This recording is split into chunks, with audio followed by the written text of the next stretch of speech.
This page was created to teach Black history. Unfortunately, the American educational system was designed to exclude our real historical account, so we are here to dismantle it.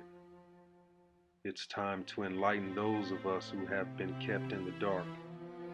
I too was a Black man who didn't know enough about our own history, so I began to dig deeper and do my own research. I want people of all races and cultures to join together to learn our history as one. Here, I will share all of my findings. Please share and support Teaching Black History. The story of Clara Brown.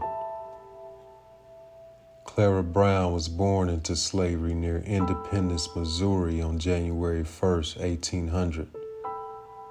At a young age, Clara and her mother were sold to a Virginia tobacco farmer and worked in the fields. She was then moved to Kentucky. Clara married a slave named Richard at age 18. Together they had 4 children. In 1835, their slave owner, Mrs. Smith, died.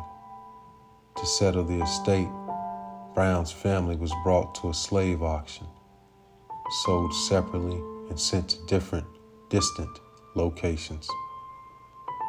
A plantation owner from Kentucky sensed her intelligence and strength and placed high bids to attain her.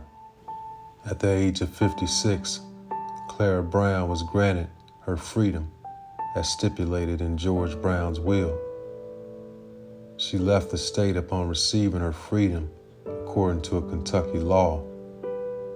Brown was hired as a maid and cook by a family heading to the westward departure point of Leavenworth, Kansas. From there, Brown was hired by Colonel Benjamin Wadsworth in April 1859 to work on the wagon train as a cook for 26 men. It was a high, difficult 8-week journey to Denver, Colorado, made more uncomfortable by the complaints of a Southern man about a Black woman traveling with them. Brown is believed to be Colorado's gold rush first African-American woman. Brown settled in nearby Aurora, where she worked at the city bakery. She was one of the founding members of the non-denominational Union Sunday School through her affiliation with 2 Methodist ministers. Brown set up the first laundry in Giplin County, now called Central City, Colorado. She also worked as a midwife, cook, and nursemaid. Brown's income grew substantially when she expanded her laundry business after taking a partner. She invested her earnings in mine claims and land, and within several years had accumulated $10,000 in savings and reportedly owned 16 lots in Denver, 7 houses in Central City, and property and mines in Boulder, Georgetown, and Idaho Springs. Brown gave generously of herself to those in the community. She hosted the first Methodist church services at her house and helped those in need any way she could, whether newly settled Euro-Americans or Native Americans.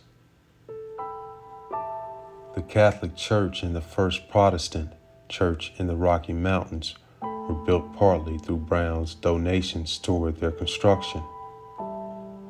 Letters were sent to locate her family with the aid of friends who could write. Brown heard that her husband Richard and daughter Margaret had both died and her son Richard was lost, but she vowed to find her daughter Eliza Jane. At the end of the Civil War, she liquidated her holdings to travel back to Kentucky. She didn't find Eliza Jane, but she helped 26 relatives and others who were former slaves travel to Colorado by train and wagon train and helped them find work once they were settled. Brown also went to Kansas in 1879 to help former slaves build a community in farmland. At 80 years of age, Brown's funds was depleted through charitable contributions, her efforts to find her family, and having been cheated by real estate agents. Brown moved to Denver when she could no longer sustain the higher altitude and lived in the home of a friend. After years of writing letters, Brown heard that her daughter lived in Council Bluff, Iowa, and traveled there at 82 years of age to meet her. Brown returned to Denver with her granddaughter after a lengthy visit and was later visited by her daughter, Eliza Jane. In remembrance of her pioneering role in Colorado history, she was voted into the Society of Colorado's Pioneers on June 26, 1885. Clara Brown died in Denver on October 23, 1885.